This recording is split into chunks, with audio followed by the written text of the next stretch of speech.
주 예수님, 사랑하는 주 예수여, 우리가 당신을 사랑합니다. 당신을 경배합니다. 그냥 사랑함으로 당신 곁에 있고 싶습니다. 우리가 이 땅에 태어난 목적대로 사는 것이 우리의 참 원함입니다. 이 글을 읽는 저와 이 글을 듣는 모든 사람들, 이 땅에 태어난 이유가 분명하게 하시고 그 분명한 목적대로 당신의 이미 계획하신 계획대로 우리가 살 수 있도록 우리를 좌로나 우로나 흔들리지 않고 주님의 기뻐하심 안에 발견되게 하여 주옵소서. 오늘도 우리를 기쁘게 받으시는 사랑하는 주 예수님 이름으로 기도드립니다. 아멘. 마태복음 20장. 하늘나라는 자기 포도원에서 일할 일꾼을 고용하려고 이른 아침에 집을 나선 어떤 포도원 주인과 같다. 그 주인은 하루 품삯으로 데나리온을 주기로 하고 일꾼들을 포도원으로 보냈다. 오전 9시쯤 돼 그가 나가보니 시장에 빈둥거리는 사람들이 있었다.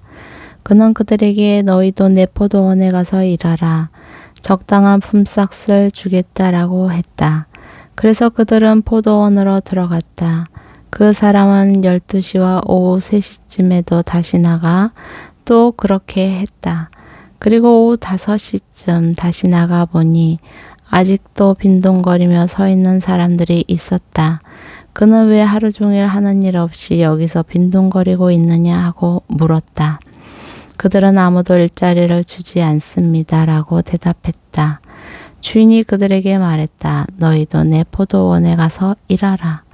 날이 저물자 포도원 주인이 관리인에게 말했다. 일꾼들을 불러 품삯을 지불하여라. 맨 나중에 고용된 사람부터 시작해서 맨 처음 고용된 사람까지 그 순서대로 주어라. 오후 5시에 고용된 일꾼들이 와서 각각 1데나리온씩 받았다. 맨 처음 고용된 일꾼들이 와서는 자기들이 더 많이 받으리라고 기대했다. 그러나 각 사람이 똑같이 1데나리온씩 받았다. 그들은 품삯을 받고 포도원 주인을 향해 불평했다. 나중에 고용된 일꾼은 고작 1시간밖에 일하지 않았습니다. 그런데 하루 종일 떼약볕에서 고되게 일한 우리와 똑같은 일당을 주시다니요. 그러자 포도원 주인이 일꾼 중 하나에게 대답했다. 여보게 친구, 나는 자네에게 잘못한 것이 없네. 자네가 처음에 1데나리온을 론을 받고 일하겠다고 하지 않았나? 그러니 자네 일당이나 받아가게. 나중에 온 일꾼에게 자네와 똑같이 주는 것이 내 뜻이네. 내가 내 것을 내 뜻대로 하는 것이 정당하지 않은가? 아니면 내가 선한 것이 자네 눈에 거슬리는가? 이처럼 나중에 된 사람이 먼저 된 자가 되고 먼저 된 사람이 나중 될 것이다. 예수께서 예루살렘으로 올라가시면서 12 제자를 따로 곁에 불러놓으시고 집에서 길에서 그들에게 말씀하셨습니다. 보라, 우리는 지금 예루살렘으로 올라가고 있다. 거기서 인자는 대제사장들과 율법학자들에게 넘겨질 것이고 그들은 인자에게 사형 선고를 내릴 것이다. 그리고 그들이 인자를 이방 사람들에게 넘겨주면 그들은 인자를 조롱하고 채찍으로 때리고 십자가에 못 박을 것이다. 그러나 인자는 3일째 되는 날에 다시 살아날 것이다. 그때 세베대의 아들들의 어머니가 자기 아들들과 함께 예수께 다가와 무릎을 꿇으며 간청했습니다. 예수께서 물으셨습니다. 무엇을 원하느냐? 그 여인이 대답했습니다. 주의 나라에서 제 2 아들 중 하나는 주의 오른편에 다른 하나는 왼편에 앉게 해 주십시오. 예수께서 그들에게 대답했습니다. 너희가 지금 무엇을 구하고 있는지 모르는구나. 내가 이제 마시려는 잔을 너희가 마실 수 있겠느냐? 그들이 대답했습니다. 할 수 있습니다. 예수께서 그들에게 말씀하셨습니다. 너희가 분명히 내 잔을 마시게 될 것이다. 그러나 내 오른편이나 왼편에 앉는 것은 내가 정해주는 것이 아니다. 그 자리는 내 아버지께서 정하신 사람들에게 돌아갈 것이다. 이 말을 들은 다른 10명의 제자들은 이 두 형제에게 분개했습니다. 예수께서 제자들을 함께 불러놓고 말씀하셨습니다. 너희도 알듯이 이방 통치자들은 자기 백성들 위에 군림하고 그 고관들도 권력을 행사한다. 너희는 그렇게 해서는 안 된다. 누구든지 너희 중에 큰 사람이 되려는 사람은 너희를 섬기는 사람이 돼야 하고 누구든지 첫째가 되려는 사람은 너희의 종이 돼야 한다. 인자 역시 섬김을 받으러 온 것이 아니라 섬기러 왔고 많은 사람을 위해 자기 목숨을 대속물로 주려고 온 것이다. 그들이 여리고를 떠날 때에 큰 무리가 예수를 따랐습니다. 눈먼 사람 2명이 길가에 앉아 있다가 예수께서 지나신다는 것을 듣고 소리 질렀습니다. 다윗의 자손이신 주님, 저희를 불쌍히 여겨 주십시오. 사람들이 그들을 꾸짖으며 조용히 하라고 했습니다. 하지만 그들은 더욱 큰 소리를 질렀습니다. 다윗의 자손이신 주님, 우리를 불쌍히 여겨 주십시오. 예수께서 걸음을 멈추고 그들을 불러 물으셨습니다. 내가 너희에게 무엇을 해주기 원하느냐? 그들이 대답했습니다. 주님, 우리 눈을 뜨게 해 주십시오. 예수께서 그들을 불쌍히 여기시고 그들의 눈에 손을 대셨습니다.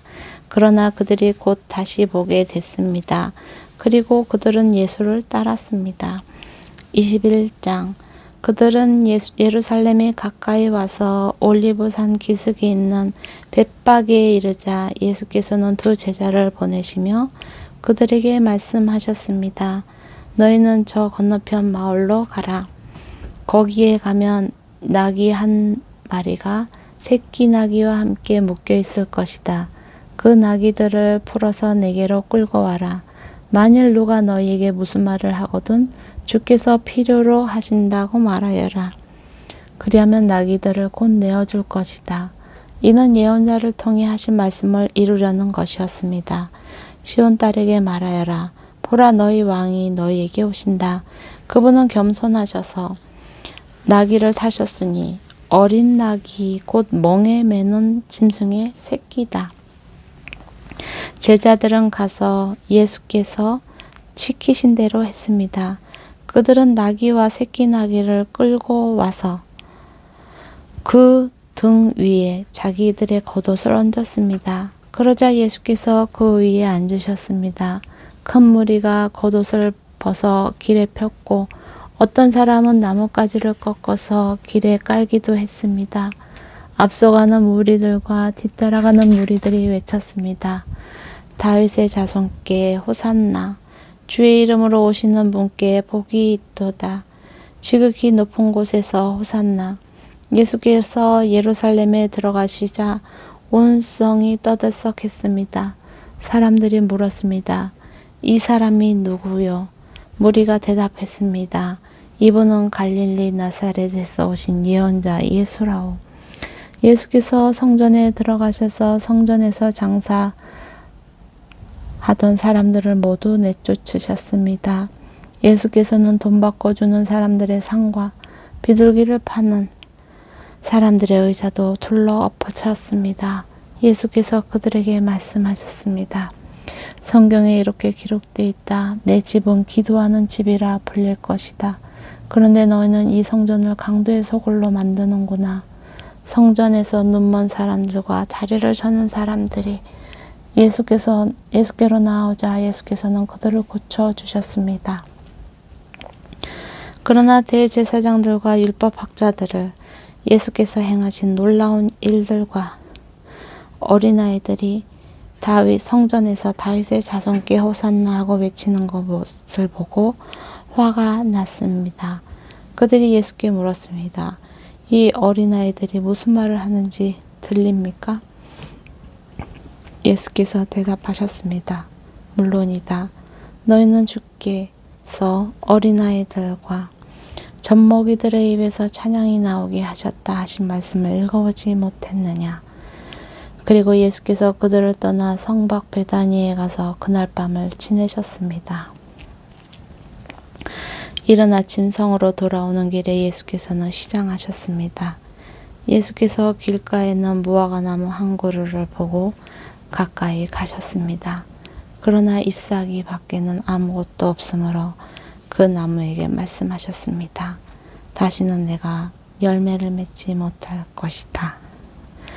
그러자 즉시 나무가 말라버렸습니다. 제자들은 이것을 보고 놀라 물었습니다. 어떻게 무화과 나무가 이렇게 당장 말라버렸습니까? 예수께 대답하셨습니다. 내가 진실로 너희에게 말한다. 너희가 믿고 의심하지 않으면 이 무화과 나무의 한 일을 너희도 할 수 있을 뿐 아니라 이 산에게 들려서 바다에 빠져라 하고 말해도 그대로 이루어질 것이다. 너희가 기도할 때 무엇이든지 믿고 구하는 것은 다 받을 것이다. 아멘. 예수께서 성전에 들어가서 가르치고 있을 때 대제사장들과 백성의 장로들이 예수께 와서 물었습니다. 당신이 무슨 권세로 이런 일을 하는 것이요? 누가 이런 권세를 주셨소? 예수께서 대답하셨습니다. 나도 한 가지 물어보겠다. 너희가 대답하면 내가 무슨 권세로 이런 일을 하는지 말해주겠다. 요한의 세례가 어디서 왔느냐? 하늘로부터냐 아니면 사람으로부터냐? 그들은 이것을 두고 서로 의논하여 말했습니다. 우리가 하늘로부터 왔다 하면 저 사람이 그러면 왜 요한을 믿지 않았느냐 할 테고,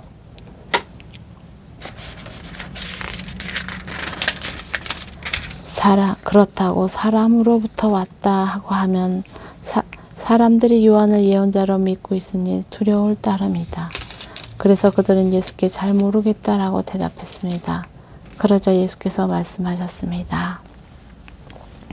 나도 무슨 권세로 이런 일을 하는지 너희에게 말하지 않겠다. 너희는 어떻게 생각하느냐? 어떤 사람에게 두 아들이 있었다. 그 사람이 맏아들에게 가서 얘야 오늘 포도원에 가서 일하여라 하고 말했다. 맏아들은 싫습니다 라고 대답했지만 그 뒤에는 그는 뉘우치고 일하러 갔다. 그 후 아버지는 둘째 아들에게 가서 똑같이 말했다.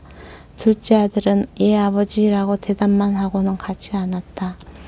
두 아들 가운데 누가 아버지의 뜻을 행했느냐? 그들이 대답했다. 맏아들입니다.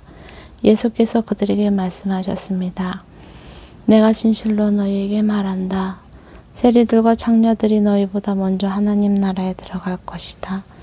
요한이 너희에게 의의 길을 보여주려고 하는데 너희는 그를 믿지 않았지만 세리들과 장녀들은 그들을 믿었다. 너희는 이것을 보고도 여전히 회개하지 않고 그를 믿지 않았다. 또 다른 비유를 들어보라. 포도원을 만든 집주인이 있었습니다. 그는 포도원 둘레에 울타리를 치고 땅을 파서 포도즙 짜는 틀을 만들고 망대를 세웠다. 그리고 어떤 농부들에게 포도원을 세주고 멀리 여행을 떠났다. 수확할 때가 가까워지자 주인은 열매 소출의 얼마를 받기 위해 자기 종들을 농부들에게 보냈다. 그 농부들은 종들을 붙잡아 하나는 때리고 하나는 죽이고 또 다른 하나는 돌로 쳤다. 그 후 주인은 다른 종들을 처음보다 더 많이 보냈다. 그러나 농부들은 그 종들에게 똑같이 대했다. 마침내 주인은 그들이 내 아들은 존중하겠지라며 자기 아들을 농부들에게 보냈다. 그러나 농부들은 그 아들을 보자 자기들끼리 수군거렸다. 이 사람은 상속자다. 가서 그를 죽이고 그의 유산을 빼앗아 버리자.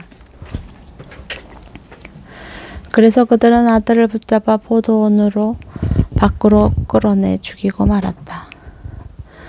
그렇다면 포도원 주인이 돌아와서 이 농부들에게 어떻게 하겠느냐? 그들이 예수께 대답했습니다. 주인은 그 악한 사람들을 처참히 죽이고 제때 소출의 열매를 바칠 수 있는 다른 농부들에게 포도원을 내어줄 것입니다. 예수께서 그들에게 말씀하셨습니다. 너희가 성경에서 이런 말씀을 읽어보지 못했느냐? 건축자들이 버린 돌이 머릿돌이 됐다. 주께서 이렇게 하셨으니 우리 눈에 놀라울 뿐이다. 그러므로 내가 너희에게 말한다. 하나님 나라를 너희에게서 빼앗아 그 나라의 열매 맺는 백성에게 줄 것이다. 누구든지 이 돌 위에 떨어지는 사람은 산산조각이 날 것이며 이 돌이 어느 사람 위에 떨어지든지 맞는 사람은 가루가 될 것이다. 대제사장들과 바리새파 사람들은 예수의 비유를 듣고서 그것이 자기들을 가리켜 하시는 말씀인 줄을 알아차렸다. 그들은 예수를 체포하고 싶었지만 백성들이 두려웠기 때문에 사람들이 예수를 예언자로 여기고 있었기 때문입니다. 22장 예수께서 다시 비유를 들어 그들에게 말씀하셨습니다. 하늘나라는 자기 아들을 위해 결혼잔치를 베푸는 왕과 같다. 왕은 자기 종들을 보내 결혼잔치에 초대받은 사람들을 불러오게 했다. 그러나 그들은 오지 않겠다고 했다. 왕은 다시 다른 종들을 보내면서 말했다. 초대받은 사람들에게 내가 만찬을 준비했다고 전해라. 황소와 살찐 송아지를 잡았고 모든 것이 준비됐으니 어서 결혼잔치에 오시라고 하라. 그러나 초대받은 사람들은 들은 척도 하지 않았고 제각기 가버렸다. 어떤 사람은 자기 밭으로 가고 어떤 사람은 장사하러 가버렸다. 그리고 또 다른 사람들은 그 종들을 붙잡아 모욕하고 죽이기까지 했다. 격분한 왕은 자기 군대를 보내 그 살인자들을 죽이고 그들의 도시를 불태워 버렸다. 그리고 왕은 자기 종들에게 말했다. 결혼잔치는 준비됐으나 내가 초대한 사람들은 자격이 없다. 너희는 길거리로 나가 만나는 사람마다 잔치에 오라고 초대하라. 그래서 종들은 길거리에 나가 악한 사람이나 선한 사람이나 눈에 띄는 대로 사람들을 모두 모아들였다. 그렇게 해서 결혼잔치 자리는 손님으로 가득 차게 됐다. 그런데 왕이 손님들을 보려고 들어왔다가 거기 어떤 사람이 예복을 입고 있지 않은 것을 보고 물었다. 이복의 친구, 그대는 어떻게 결혼 예복도 입지 않고 여기에 들어온 거요? 그는 아무 대답도 할 수 없었다. 그러자 왕이 종들에게 말했다. 이 사람의 손과 발을 묶어 바깥 어두운 곳으로 내쫓으라. 거기서 슬피 울며 이를 가할 것이다. 이와 같이 초대받은 사람은 많지만 선택받은 사람은 적다. 이에 바리새파 사람들이 나가 어떻게 하면 예수의 말을 트집잡아 함정에 빠뜨릴까 궁리했습니다. 그들은 자기 제자들과 헤롯 당원들을 예수께 보내 물었습니다. 선생님, 우리는 선생님이 진실한 분이시며 진리에 따라 하나님의 도를 가르치신다고 알고 있습니다.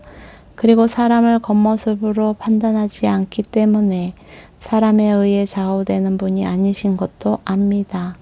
그러니 말씀해 주십시오. 선생님의 의견은 어떻습니까? 저희가 가이사에게 세금을 바치는 것이 옳습니까? 옳지 않습니까? 그러나 예수께서는 이들의 악한 속셈을 알고 말씀하셨습니다. 이 위선자들아, 왜 너희가 나를 시험하느냐? 세금으로 내는 돈을 내게 보이라. 그들이 데나리온 하나를 예수께 보여드리자 예수께서 그들에게 물으셨습니다. 동전에 있는 얼굴과 새겨진 글자가 누구의 것이냐? 그들은 가이사의 것입니다. 라고 대답했습니다. 그러자 예수께서 그들에게 말씀하셨습니다. 그러므로 가이사의 것은 가이사에게 바치고 하나님의 것은 하나님께 바치라. 그들은 예수의 말씀을 듣고 경탄했습니다. 그리고 예수를 남겨둔 채 떠나갔습니다. 같은 날 부활이 없다고 하는 사두개파 사람들이 예수께 와서 질문했습니다. 선생님, 모세는 남자가 자식 없이 죽게 되면 그 동생이 형수와 결혼해서 형을 위해 자식을 낳아 주어야 한다고 말했습니다. 그런데 우리 가운데 7 형제가 있었습니다. 첫째가 결혼해 살다가 죽었는데 자식이 없었기 때문에 그 동생이 형수를 맡게 됐습니다. 그런데 둘째에게도 셋째에게도 계속해서 일곱째에 이르기까지 똑같은 일이 일어났습니다. 그리고 마침내 그 여자도 죽었습니다. 7사람 모두 그 여자와 결혼했으니 그렇다면 부활 때에 그 여자는 7형제 가운데 누구의 아내가 되겠습니까? 예수께서 대답하셨습니다. 너희가 성경이나 하나님의 능력을 모르기 때문에 잘못 생각하고 있구나. 부활 때는 사람들이 시집도 장가도 가지 않는다. 그들은 하늘에 있는 천사들처럼 될 것이다. 그러나 죽은 사람의 부활에 대해 말하자면 하나님께서 너희에게 하신 말씀을 읽어보지 못했느냐. 나는 아브라함의 하나님, 이삭의 하나님, 야곱의 하나님이다 라고 하셨으니 하나님은 죽은 사람의 하나님이 아니라 산 사람의 하나님이시다. 무리가 이 말씀을 듣고 예수의 가르침에 놀랐습니다. 예수께서 사두개파 사람들의 말문을 막으셨다는 소문을 듣고 바리새파 사람들이 함께 모였습니다. 그들 가운데 율법교사 한 사람이 예수를 시험하려고 질문을 던졌습니다. 선생님, 율법 가운데 어느 것이 가장 중요한 계명입니까? 예수께서 대답하셨습니다. 내 마음을 다하고 내 생명을 다하고 내 뜻을 다해 주 내 하나님을 사랑하여라. 이것이 가장 중요하고 으뜸되는 계명이다. 그리고 둘째 계명도 이와 같다. 내 이웃을 내 몸처럼 사랑하여라. 모든 율법과 예언자들의 말씀이 이 두 계명에서 나온 것이다. 바리새파 사람들이 모여 있을 때 예수께서 물으셨습니다. 너희는 그리스도를 어떻게 생각하느냐? 그가 누구의 자손이냐? 그들은 다윗의 자손이십니다. 라고 대답했습니다. 그러자 예수께서 그들에게 말씀하셨습니다. 그렇다면 어떻게 다윗이 성령의 감동으로 그를 주라고 불렀느냐? 그가 말하기를 주께서 내 주께 말씀하셨다. 내가 내 원수들을 내 발 아래 굴복시킬 때까지 너는 내 오른편에 앉아 있어라 라고 했다. 다윗이 그리스도를 주라고 불렀는데 어떻게 그리스도가 다윗의 자손이 되겠느냐? 그러자 아무도 예수께 한마디 대답조차 할 수 없었습니다. 그날 이후로는 감히 예수께 묻는 사람이 없었습니다. 아멘.